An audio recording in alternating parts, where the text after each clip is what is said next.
Korrikaren 24. edizioak sentiarazi nahi du euskara herritar guztiontzat aterpe eroso eta irekia dela.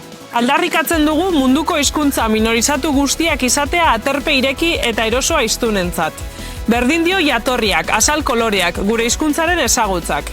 Garrantzitsuena da guztiontzako lekua dagoela euskararen baitan. Eta guztion artean, azkenean lortuko dugula gizarteko zapalkuntza orotatik babestuko gaituen komunitate berdinzale eta zabala.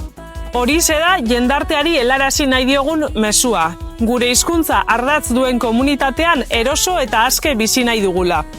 Hori horrela izateko, hizkuntza eskubideak bermatu egin behar dira, eta gure hizkuntzan duintasunez bizi ahal izateko baldintzak bete behar dira. Bazterkeriak alboratu behar dira. Egiturazkoak edo legezkoak ez ezik, baita ekonomikoak, sozialak eta kulturalak ere. Agerikoak zein inplizituak, bazterkeria horiek hiztun komunitatearen duintasunaren aurkako erazotzat jotzen baititugu. Finean, gure hizkuntzan bizitzeko eskubidea aldarrikatzen dugu. Grabatu mezu hau zuen hizkuntza gutxiagotuetan eta bidali bideoa.